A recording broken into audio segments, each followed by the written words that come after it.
There are a number of religions around the world, but one of them is the most dominant, and it's called the religion of government.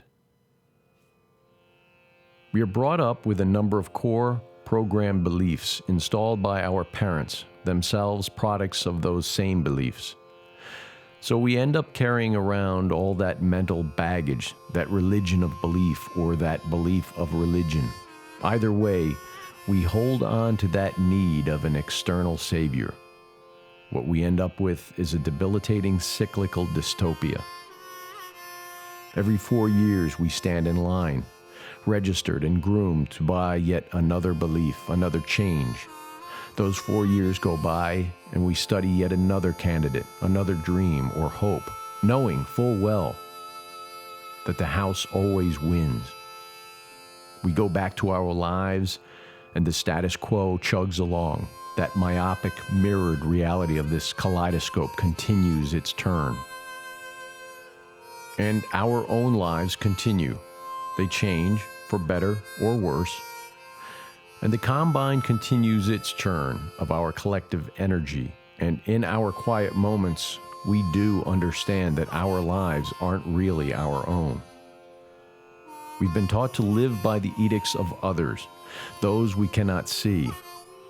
As a matter of fact, the rules are made by only a few corporations, 6 to be exact. This is the only real truthful change that has occurred over the generations of our families. This hoarding and collection of the Earth's resources, including human.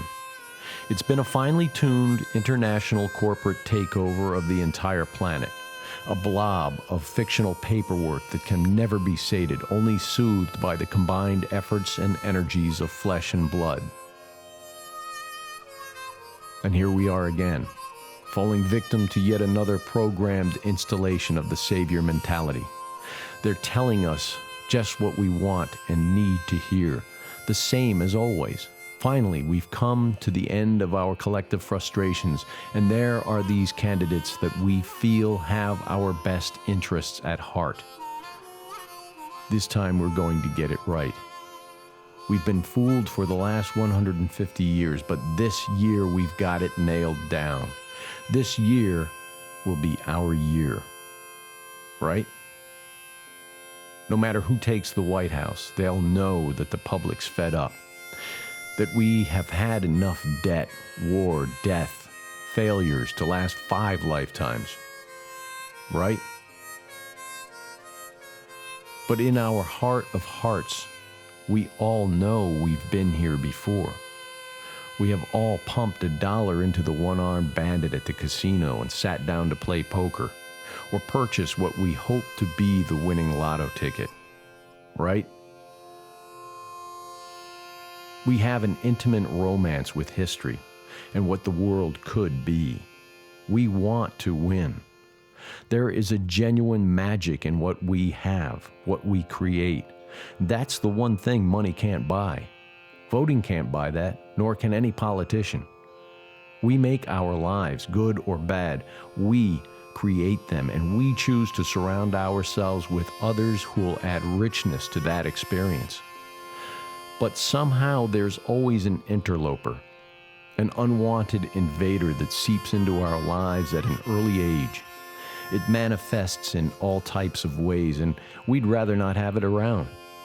But it insists on being around all the time. It promises good things, but it has never delivered. It's a casino in and of itself. It's in our heads, though. A throbbing institution that makes its way into the happiest of times and shuts doors on opportunities that could truly change our lives. It became a religion whether we liked it or not. It crept in as it gained strength through generations of a totalitarian drip. And before we knew it, it had settled in like an immovable fog. It has morphed into a full-time invader, a money-grabbing drunkard bent on destroying the very things we've created within our own families. It has gotten over calling itself a government. It doesn't need a name anymore, it's just there. It's a tax, or a taxi, a television, and a telephone. It has taken on a personality and developed its own culture. It's become a new kind of Frankenstein. But we don't want to capitulate, to give up on it. We see it as the only option. We've left ourselves out of the equation, though. We've cast ourselves off with a vote. Politics and the political system is the lure of the Casino Royale, the wave that continues to catch our dreams and crash them against the rocks of apathy. Voting is consent to more of the same game, the same name, the same cycle. This must be a divorce, a massive separation of a generations-old way of being led around by our minds, being told we are powerless. It's the responsibility of anyone within a dysfunctional relationship to identify the flaw of repetitive, non-productive behavior and stop it. There are many of us caught up on the front lines of this maladjusted mechanism of government, working for it. We are born into it. Just being remotely aware that something's not right is the most important step in shifting your consciousness. It's only an installed program or belief, and as such, it can be cast off just as any bad, non-productive habit. This cancer rides our backs, and its presence is anchored in all aspects of our lives. We are educated according to the edicts of the Combine, just intelligent enough for placement within a corporation, but never taught the destructive qualities of the corporatocracy itself. We are nothing but a battery, an identifiable source of energy with identification, a resource from which the corporation can draw its only operational value. Human resources advance the currency, the true value of this entity that girds all our true potential. It's a sinister umbilical connection attached to a number assigned to us at birth. At the same time, the trance of compliance is applied to our very being. Most will bristle and resist this suggestion as the ramble of a lunatic or a conspiracy nut, but they'll still have to accept their place in this world as a number attached to a name that's not even really their own. It's all part of the gray area we're steered clear of, the real education that runs parallel to all the inane teaching of superficial blather and the attainment of expensive degrees. All of this in the hopes of financial gain within the casino owned and operated by someone else.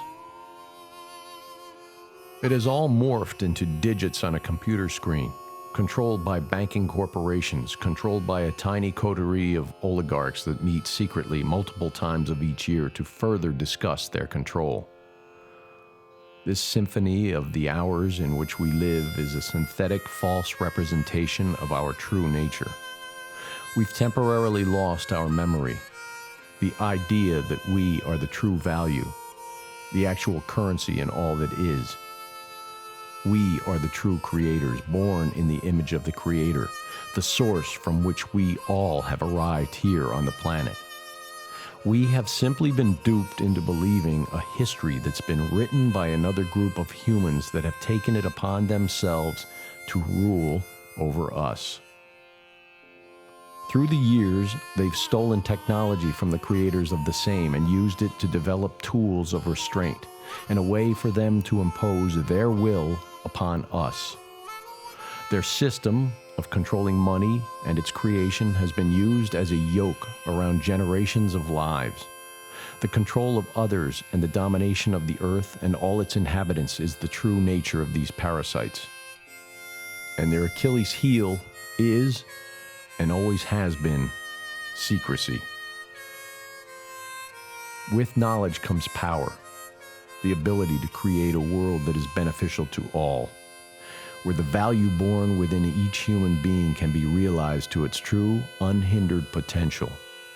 There is no need for a fence or a wall or a system of someone else's design and rules, regulations, taxation, money, laws, wars, drugs, religions, persecution, and poisons.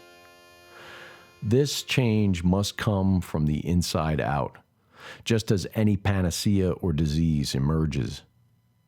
The cure is us, our minds, our creation, our being.